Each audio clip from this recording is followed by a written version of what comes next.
Video को ध्यान से देखिए। इस स्क्रीन पर जो औरत दिख रही है वो कोई अपराधी नहीं है। वो 4 बच्चों की माँ है जो 10,000 रुपये महीना कमाकर अपने बच्चों की परवरिश कर रही थी। उसके पास कोई सहारा नहीं था और इसी मजबूरी का फायदा उठाकर कुछ लोगों ने उसे पैसों के लिए जिस्म फरोशी पर मजबूर करने की कोशिश की। लेकिन उसने आखिरी दम तक अपनी इज्जत के लिए लड़ाई लड़ी। लेकिन उस रात जो उसके साथ हुआ वो आपकी रूह हिला देगा। चलिए अब शुरू दोस्तों, ये कहानी किसी अफवाह पर नहीं बल्कि सामने आए न्यूज़ रिपोर्ट और पब्लिक इन्फॉर्मेशन पर आधारित है। पीड़िता की सुरक्षा और सम्मान के लिए हम उसकी पहचान नहीं उजागर कर रहे हैं। ये वीडियो डर फैलाने के लिए नहीं है, बल्कि उस सच्चाई को सामने लाने के लिए है जिसे अक्सर दबा दिया जाता है। और हाँ, ये सिर्फ एक रात की कहानी नहीं है। ये 1.5 साल तक चली एक खामोश ब्लैकमेल की कहानी है। वो कोई अमीर घर की औरत नहीं थी, ना कोई ताकत, ना कोई पहुंच। वो सिर्फ 4 मासूम बेटियों की माँ थी। उम्र करीब 25 साल। कमाई 10,000 रुपये महीना। इसी कमाई से वो अपने बच्चों को स्कूल भेजती, दवा लाती और हर दिन यही सोचती, बस किसी तरह बच्चों का भविष्य बन जाए। वो ज्यादा पढ़ी लिखी भी नहीं थी, इसलिए काम के मौके भी सीमित थे। जब उसे आगरा के ताजगंज इलाके में एक रेस्टोरेंट में काम मिला तो उसने बिना ज्यादा सवाल किए हाँ कह दी। उसे लगा शायद अब जिंदगी थोड़ी संभल जाएगी। लेकिन उसे नहीं पता था कि यही जगह उसकी जिंदगी का सबसे डरावना मोड़ बनने वाली है। जो बाहर दिखता था, अंदर वो नहीं था। ये कोई अचानक हुआ जुर्म नहीं था। ये कोई एक दिन की गलती नहीं थी। ये एक धीरे धीरे तैयार किया गया चाल था।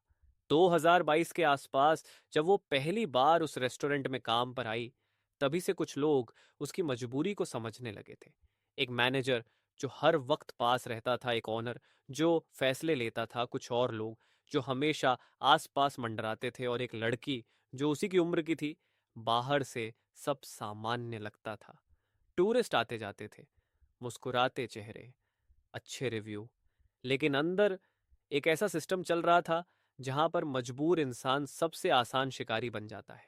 एक वो वीडियो जो उस औरत को ब्लैकमेल करने के लिए बनाई गई थी, जिसने उसकी आवाज छीन ली। कब और कैसे उस वीडियो को बनाया गया, ये आज भी साफ नहीं है। कुछ रिपोर्ट की माने तो वो वॉशरूम की वीडियो बनाई है थी। लेकिन इतना तय है कि वो वीडियो उस औरत के लिए एक खुला जेल बन गया।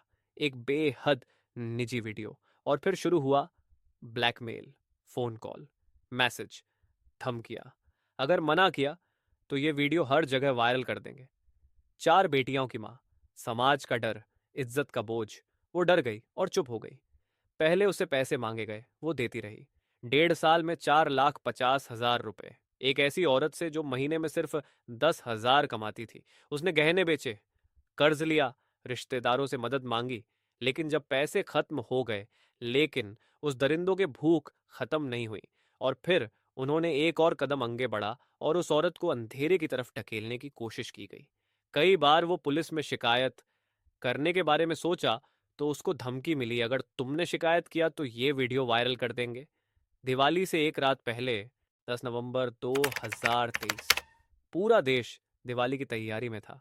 उसे कॉल आया, आज आ जाओ, मिठाई खाएंगे, सब ठीक हो जाएगा। वो जाना नहीं चाहती थी, लेकिन उस औरत को मना लिया गया और फिर वो लोग जीत गया। रात करीब 2 बजे वो रेस्टोरेंट में पहुंचती है। अंदर कई लोग थे, कुछ पहचाने हुए, कुछ अजनबी। और यहीं पर उनका असली इरादा सामने आया। वो रात जिसने सब बदल दिया, उससे कहा गया 5,000 रुपये के लिए कस्टमर के साथ जाना होगा। उसने मना किया, रोई, गिड़गिड़ाई, मेरे बच्चे हैं, मुझे जाने दो। लेकिन कमरे में कोई इंसान नहीं था। जब उसने भागने की कोशिश की, उसे पकड़ लिया गया, शराब पिलाई गई, मारा गया। एक ने कांच की बोतल से उसके सिर पर वार किया।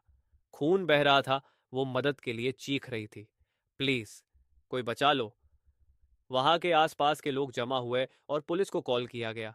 पुलिस पहुंचती है। आसपास के लोग जमा हो चुके थे और कुछ लोग वीडियो बनाने लगा। मौके से कई लोग गिरफ्तार किए गए। रेस्टोरेंट सील हुआ, केस दर्ज हुआ। लेकिन दर्द यहीं खत्म नहीं हुआ। करीब 1.5 महीने बाद उसे फिर बुलाया गया। एक ड्रिंक दी गई और होश कम होते ही कागज सामने रखे गए। जबरदस्ती साइन करवाए गए ताकि को जो लोग जेल गए हैं वो बारी हो जाए। और फिर चलती गाड़ी से उसे सड़क के किनारे फेंक दिया गया, बेहोशी की हालत में। जनवरी 2024 में चार्जशीट दाखिल हुई, लेकिन आज 2025, करीब 2 साल बीत चुके हैं। न कोई फैसला, न कोई सजा। वो औरत कहाँ है, कोई नहीं जानता। उसकी बेटियां कैसी हैं, कोई नहीं जानता। ये कहानी सिर्फ एक औरत की नहीं है, ये उस सिस्टम की कहानी है जो मजबूरी को हथियार बनाता है। सवाल ये नहीं कि वो क्यों चुप रही, सवाल ये है अगर कल कोई और उस जगह होती तो क्या कहानी अलग होती। अगर आपको ये कहानी पसंद आई है तो मेरे वीडियो को लाइक करें और मेरे चैनल को सब्सक्राइब करें और बेल आइकॉन को दबाना न भूलें। आप ठीक रहे और सुरक्षित रहे। जय हिंद, जय भारत।